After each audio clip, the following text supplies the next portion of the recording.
La légende du Guarana, un conte de tradition orale du Brésil.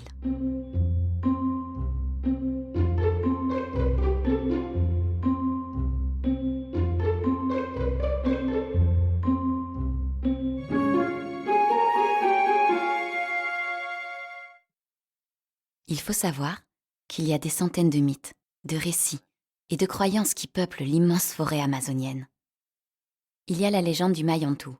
Ce lutin à tête de crapaud habite dans les forêts d'arbres géants. Celle du Chuluchaki, démon qui adopte l'apparence humaine pour entraîner les Indiens et les égarer dans la forêt luxuriante. Et il y a aussi la très belle légende de l'origine du guarana, une plante grimpante dont le fruit ressemble à un œil humain. La voici.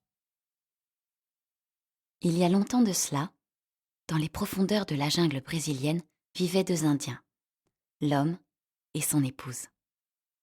Ils étaient le couple le plus heureux de la tribu Moé. Ils étaient aimés de tous et travaillaient sans cesse pour le bien-être de chacun. Mais ils souffraient d'une tristesse immense. Ils n'avaient pas d'enfants.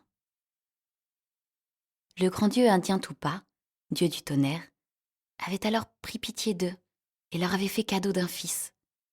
La naissance de l'enfant avait rendu le couple encore plus heureux et plus prospère. L'enfant avait grandi parmi les autres garçons du village et était devenu fort et intelligent, bon avec l'arc et la flèche, et parmi les meilleurs traqueurs de la tribu. Et lorsqu'il n'aidait sa mère avec les tâches quotidiennes et son père à pêcher et à chasser, il s'efforçait d'apprendre les 1001 secrets de la jungle. D'ailleurs, le garçon savait presque tout au sujet des animaux. Plusieurs juraient qu'il pourrait parler aux singes, chanter avec les oiseaux de forêt et même faire danser les serpents. Il y a une chose qu'il n'a jamais apprise, l'existence de Jurupari, l'esprit mauvais qui menaçait au cœur de la jungle. C'est que les aînés le croyaient trop jeune pour entendre les histoires terribles qu'on racontait à son sujet. La réputation du garçon était devenue si célèbre que même Jurupari en avait entendu parler. L'esprit mauvais était devenu furieux, voyant qu'un si jeune garçon était ainsi respecté par tous, humains et animaux. C'est alors que la vengeance avait germé en Jurupari. Un jour, le garçon adoré de la tribu était parti seul, comme il lui arrivait souvent, afin de cueillir des fruits exotiques pour sa mère. Il était monté dans un grand arbre à pain dont les fruits sont aussi gros que 2 poings.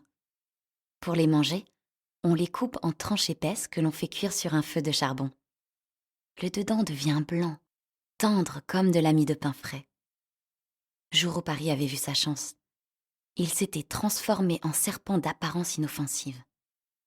Le garçon ne s'était pas inquiété à la vue de ce grand reptile qui descendait le long des branches et qui s'approchait de lui.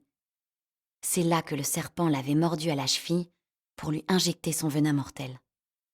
Entièrement paralysé, l'enfant n'avait pu se retenir à la branche et était tombé de l'arbre. Au crépuscule, ne voyant pas leur fils revenir à son heure habituelle, ses parents s'étaient inquiétés et les hommes de la tribu avaient organisé une recherche. Peu de temps après, ils avaient retrouvé le corps de l'enfant sous l'arbre géant. D'abord, les aînés ne pouvaient pas le croire, car ils savaient que le garçon connaissait tout à propos des serpents de la jungle. Mais, après avoir échangé et discuté pendant un moment, un des aidés en avait déduit que ce ne pouvait qu'être Jurupari qui avait trompé l'enfant. La tribu entière, et les tribus voisines, avaient beaucoup pleuré la mort du jeune garçon. Même le grand dieu indien Tupa avait été profondément attristé. Si bien que de puissants grondements de tonnerre avaient été entendus à des milles à la ronde, bien qu'il n'y avait aucun nuage dans le ciel.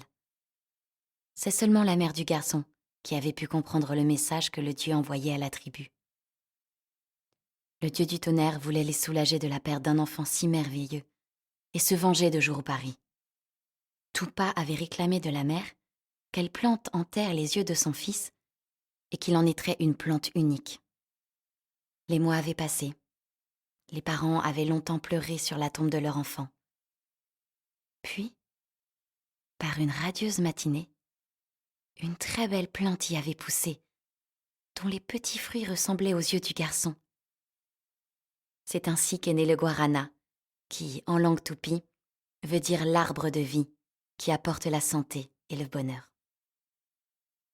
Depuis, dans certains villages le long de l'Amazonie au Brésil, les Indiens mastiquent le fruit ou le font sécher pour le réduire en poudre, comme on le fait pour le café, et le boivent, et racontent que certains vivent jusqu'à un âge très avancé, si bien qu'on rencontre beaucoup de jeunes pères de 80 à 90 ans et des femmes âgées de 50 ans qui donnent naissance à des enfants.